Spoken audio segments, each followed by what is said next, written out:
Despite all the loot box and microtransaction bullshit, 2017 has been the best year in gaming, according to me. And because so many excellent games released in 2017 and the fact that I played so many new releases this year, I thought I should spread the love for these games and make a Top 10 Best Games of 2017. However, first of all, some rules. Obviously no games I haven't played. I know you might have hoped to see Bubsy here, but I didn't play it. Ball deprivation! Sorry.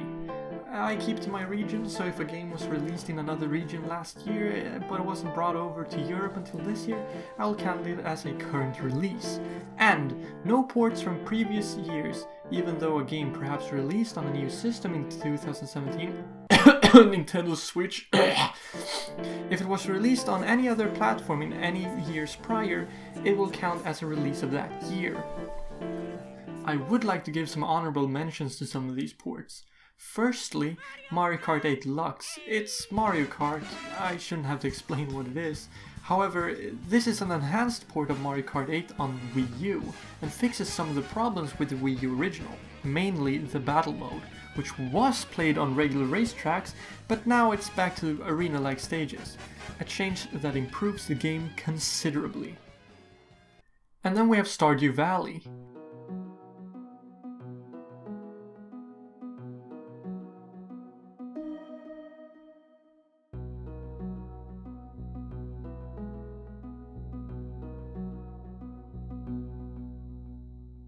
It's extremely relaxing and a bunch of fun. You inherit a farm in Stardew Valley where you start a new life, growing crops, taking care of animals, making friends with other villagers. It's great fun, but I warn you, it's very addicting. Now that I'm done with all that pre-list stuff, let's get right into the actual Top 10 Best Games of 2017.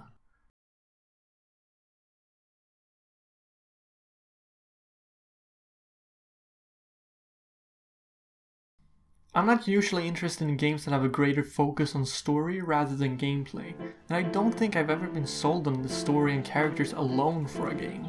But for whatever reason, Night in the Woods caught my interest. I came for the mystery, stayed for the charm. There isn't much to talk about concerning the gameplay, it's just bare bones platforming exploration with some minigames sprinkled in, although the rhythm games were a high point. The main draw of Night in the Woods is the mystery and the characters, and these aspects are great, for the most part. The mystery starts off really interesting, but it feels like they forgot about it in the middle, and by the end it felt like they just remember and rushed to get it over with. The characters are all great, everyone oozes charm, and despite their bad sides are extremely likable. Unfortunately, there is an exception. The main character, May. Her actions often feel like they come out of nowhere, and she seems very irrational. Not to mention that she can often be very mean to the people around her, seemingly for no reason. None of the characters felt very relatable, but with the exception of May, I really enjoyed the characters. The bad parts don't overshadow the good, but they are definitely holding this great game back somewhat.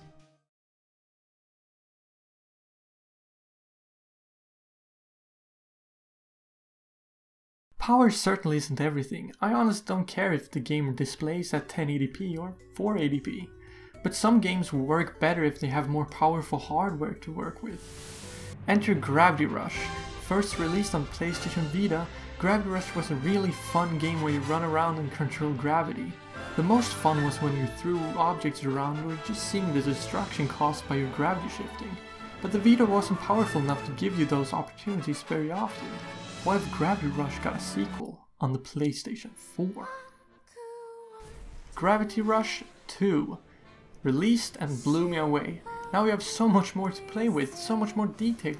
The stasis throw suddenly went from being the least used move to clearly the best form of offense.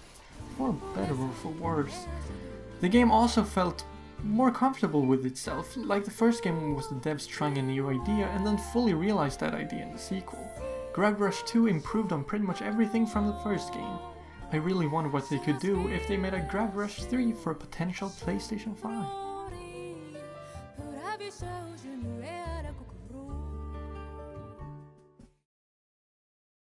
Monster collecting is something I've always loved. Japanese mythology is really wacky, puns are amazingly silly, Yokai Watch 2 is a lot of fun. Other parts of the world has already had this for a long time, but we in Europe didn't get it until this year. Yokai Watch 2 takes everything that made the first game great and improves upon it, although slightly. The way to befriend yokai is still the same: give them food and hope for the best, and that's not great. But the base gameplay and the incredible charm is so strong that the game gets the "if it ain't broke, don't fix it." But level 5 did improve some aspects, not by changing but by adding. The entire world of the first game is present in the sequel, but they added new areas and even the entirety of Springdale 50 years in the past to explore. The Yokai Watch Model 0 doesn't change the battle system but adds more things for the player to think about and adds new strategies. It also added 184 new yokai that weren't in the first game. Yokai Watch is not at all popular in Europe, but I really hope it's sold enough so that Yokai Watch 3 can be brought over.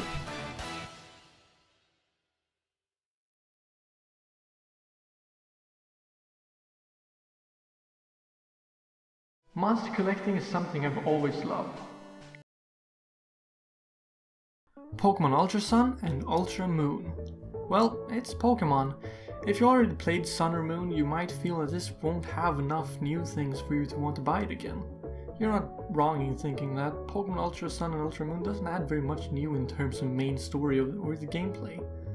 It even removes certain scenes from the old versions. However, I feel that what it adds is enough to warrant a purchase from me. It's hard to defend these types of games.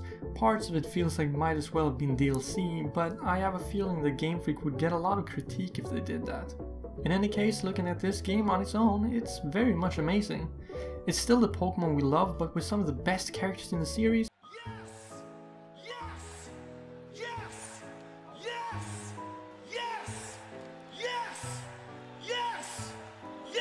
And with the interesting and delightfully slightly disturbing Pokédex entries, writing and events. The world of Pokemon hasn't felt this alive since maybe Black and White 2.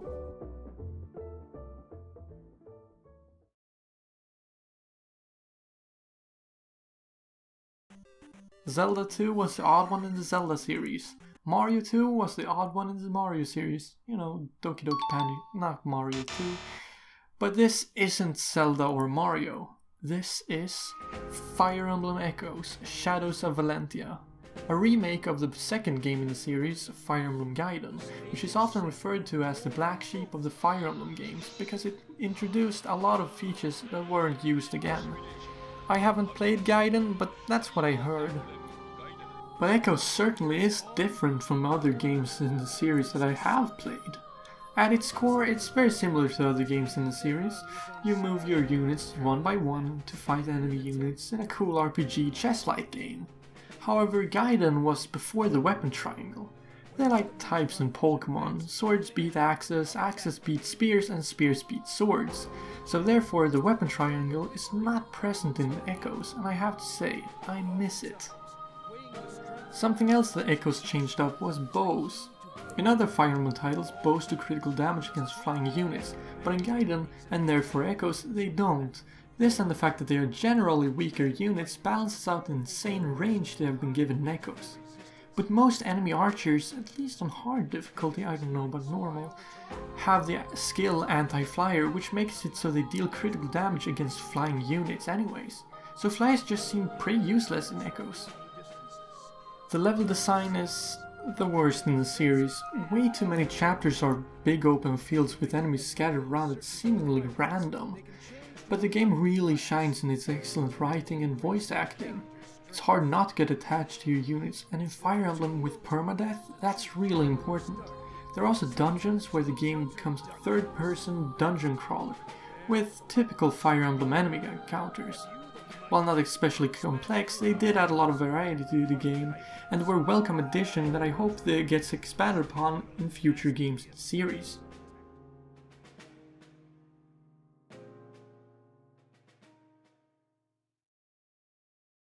Delightfully disturbing and pleasantly depressing.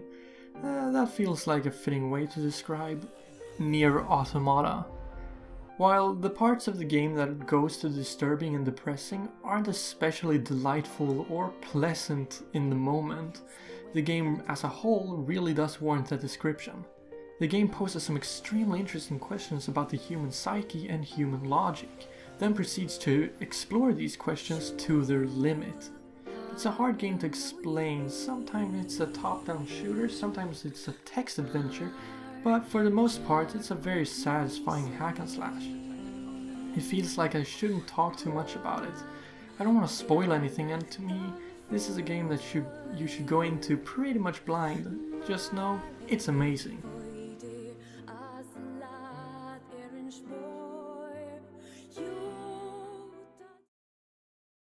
I generally don't like shooters. I generally don't like multiplayer focused games. But you know what? I love Splatoon 2. It takes the first game's already amazing gameplay, tweaks it a bit, adds new stages, new weapons, all new specials, new customization options, a new single player campaign and new modes. It's Splatoon again, but it adds so much and gets even more through regular updates.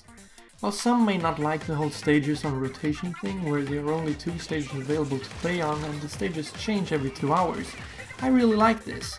It makes Splatoon 2 something to come back to multiple times throughout the day. Splatoon 2 really did stay fresh.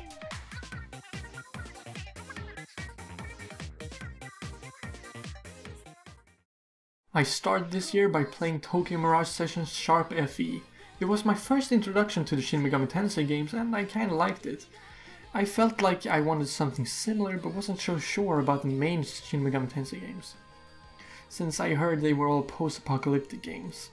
That is one of my least favorite settings. That setting just doesn't really interest me that much. That's when I remembered about the Shin Megami Tensei spin-off, Persona. I started with buying a PlayStation 2 and Persona 4. Played it, loved it. Immediately after, I bought a PlayStation 4 and Persona 5. Persona, since Persona 3 is part dungeon crawling RPG and part life sim, and it's the combination of both that I think works so well in Persona. I can get bored of typical JRPGs pretty easy because of their insanely lengthy stretches of dialogue and often slow and methodical gameplay. Don't get me wrong, I like typical JRPG gameplay, it's just that I can't play it for very long because I get bored. But by mixing life sim elements into this, you get a break from the typical JRPG gameplay and the dialogue becomes more important, since getting to know the characters is extremely helpful when living your daily life. It also helps tremendously that doing well in your daily life gives you advantages in the dungeons and vice versa. It also helps that this is one of the best JRPG battle systems out there. If you hit an enemy with an attack they're weak to, you get an extra move that turn, but the enemies can also get extra turns if they hit your weakness, so it's important to know your enemies as well as your own weaknesses, and it can get really intense. You know that I said that JRPG's gameplay is often slow? Well, not Persona 5. Attacks are fast and the menus feel extremely responsive, so it never feels like you're just waiting to attack again. The only times a game stands still is when you're planning your strategies. I don't play games for their stories. To me, that's not really important, but I have to say, Persona 4 and 5 probably have the best stories I've ever experienced in video games. To overturn even the most dire of predicaments.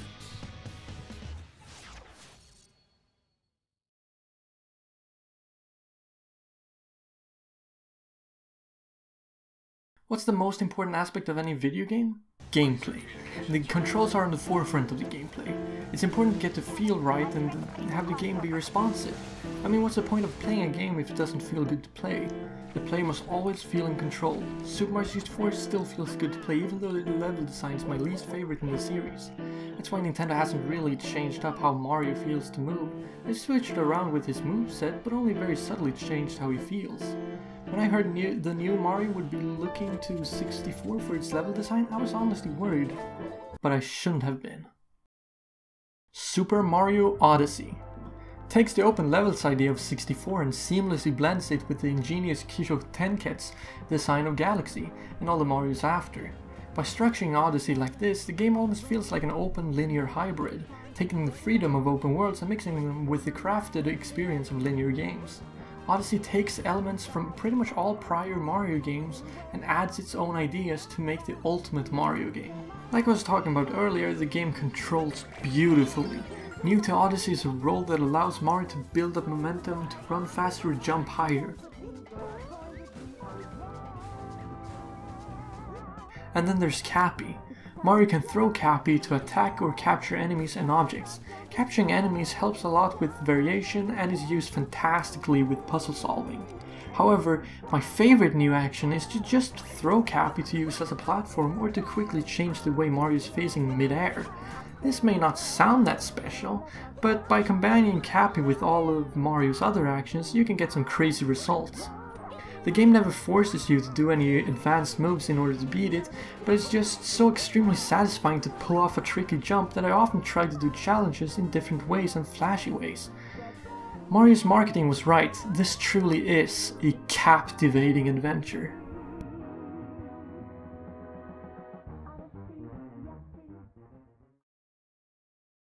I generally prefer linear games over open ones. It has nothing to do with the base ideas. I really like the idea of going anywhere and doing anything. But it's just that very few open world games feel well designed. Often they seem to want to simulate real life a little too much. If I wanted to explore a realistic forest and pick mushrooms or berries, I'd do that. The freedom often only comes from where you can go and what you can do to other creatures in the world, not what you can do in the actual world and how the world affects you. This often makes the world itself feel static as a result. This isn't the case with The Legend of Zelda: Breath of the Wild. I think the biggest parts of what makes Breath of the Wild's open world feel so connected and amazing are the incredible physics and the fantastic chemistry engine. The physics aren't trying to be realistic, they're still trying to feel believable but focus more on being fun. And the game gives you a bunch of tools that allow you to play around with the physics. Using stasis to make objects fly across the world isn't realistic, but it sure is fun. The game's chemistry engine makes the world's elements react to each other. From simple things such as how water extinguishes fire, to more complex stuff like metal and water leading electricity.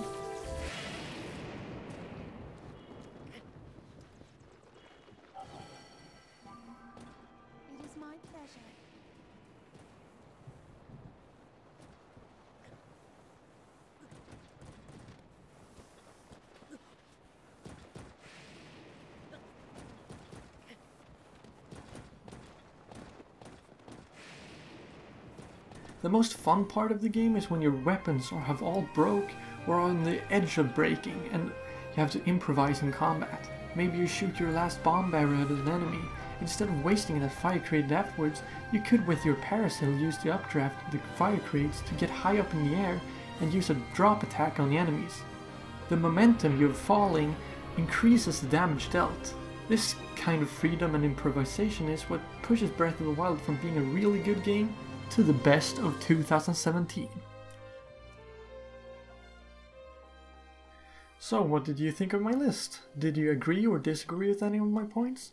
Leave your favorite games of 2017 in the comments. Let's spread our love for these games. And hey, subscribing is cool, right? Well, I'll see you in the next video, whenever that may be, hopefully soon.